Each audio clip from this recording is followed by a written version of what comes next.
Left of the box.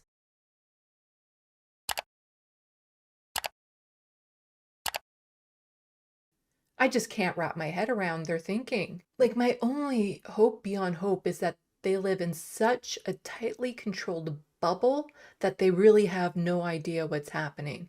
Because if they know what's happening and they're still trying to justify what the Israeli government is doing, I'm sorry then, but they're monsters if that's the case. Like, I just watched a short clip from TYT, because occasionally they still pop up in my feed. And Ben Gleib, again, denying that there's a genocide there, but admitting, oh, they mistakenly sent the wrong bombs, the 2,000-pound bombs.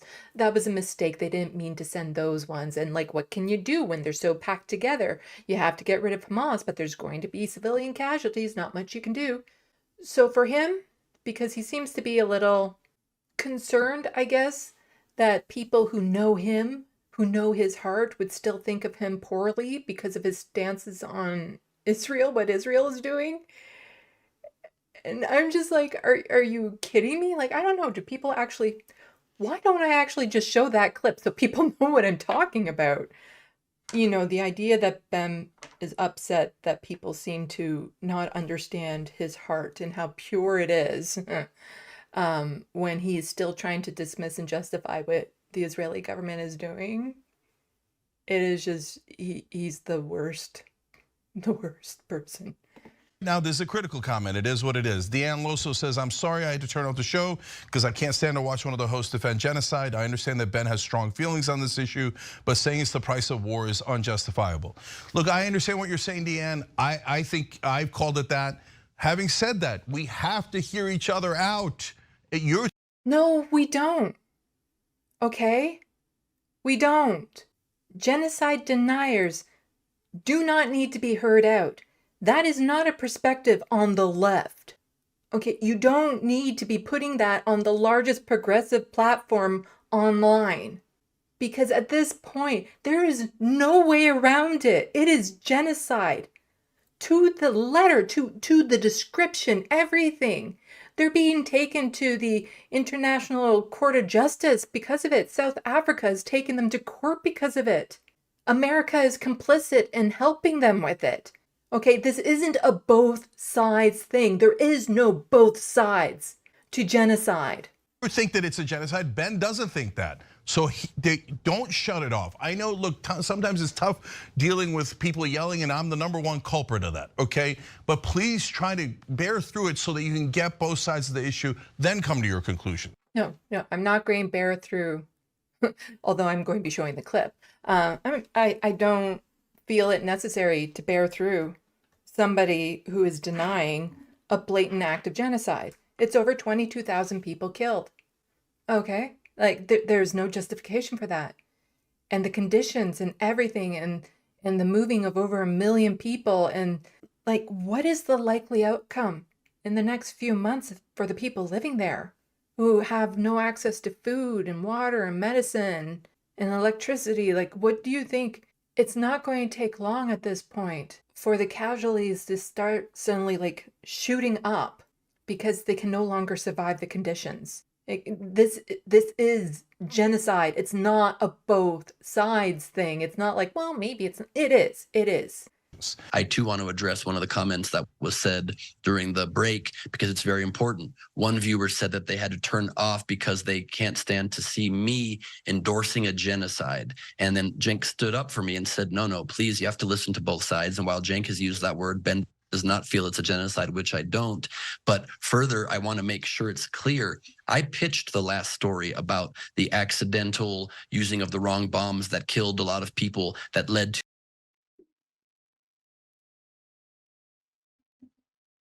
You pitched the story minimizing Israel's actions. Can't say I'm shocked.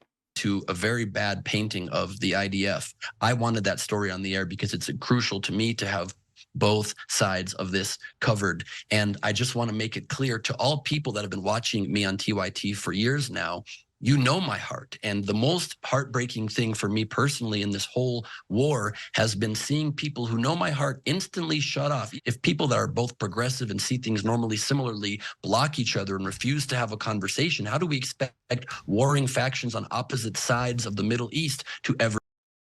So that's what's breaking your heart? The fact that people who know you and know your heart aren't willing to listen to you? That's what that hurts your heart, does it? That's the worst thing for you out of all of this. To me, one of the worst things, not the worst things, but if I'm just looking at a personal bubble, is just coming to terms with how genocides actually roll out. What happens to the government officials around you, the people around you, that somehow seem to dismiss it and make it okay and justify it. And this feeling of helplessness, that there's nothing I can do personally to stop what is happening, that I just want to scream. Like, I just want to scream in Justin Trudeau's face and tell him that he needs to do something to stop this. This is what's breaking my heart about it, is that I can't do anything to make this better. I don't care what people think is in my heart when it comes to this. All I care about are the people who are suffering and dying over there because Israel is choosing to bomb them, to attack them, to go through a genocide. They're making the choice to do that. Do so. And so maybe it's more likely that my heart is the same and I just see this very complex issue differently. But if you don't know it, let me assure you, I follow tons of social media accounts on both sides. I make sure that if I'm defending some, not all, of Israel's actions, that I'm able to handle the psychic toll of every day watching dead Palestinian babies and children with guts spilling out of their bodies. It's the most horrific, sickening to my stomach thing I've ever seen in my life.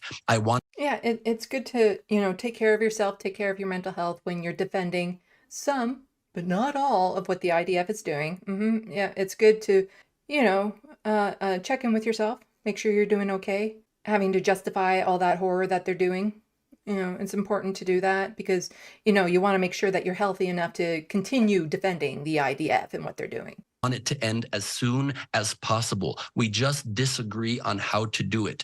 I want whatever solution can possibly bring. I'm sorry, comedian?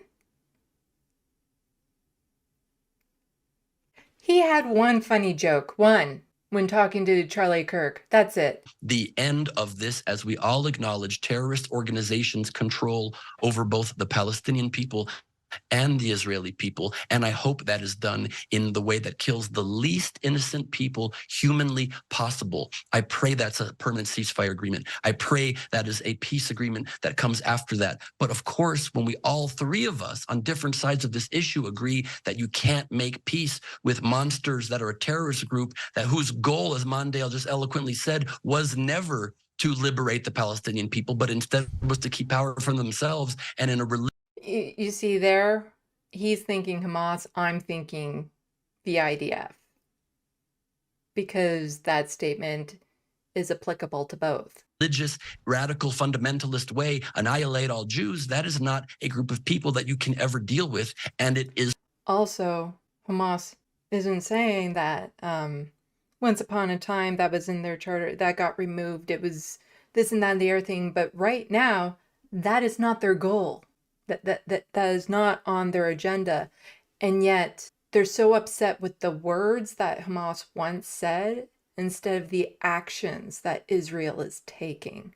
Is horrifically messed up that they are stuck in this civilian area that is densely populated, that will always, in any way that Israel does it, no matter how many measures they take to try to reduce civilian death, will still kill an unacceptable and unconscionable amount of innocent civilians.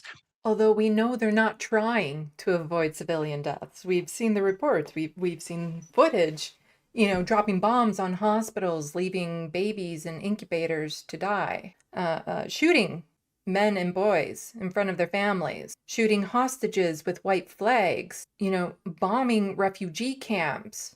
They're not trying to minimize civilian casualties. It's horrible. None of us should be okay with it. And I pray that there is a deal that can be made that can make all of these conditions met and end this horrible war that's happening for the millionth time for good. Yeah, I wasn't planning on going over that video, but it pissed me off so much.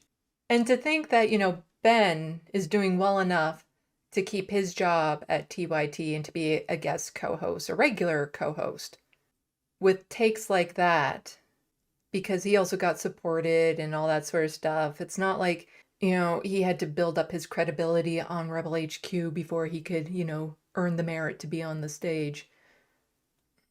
They'll platform him, but the people that tend to be more left-leaning, more progressive, actually progressive, seem to have been disappearing from the network. These Zionists, I don't understand their brains, how they can look at what's happening and still say, woe is Israel.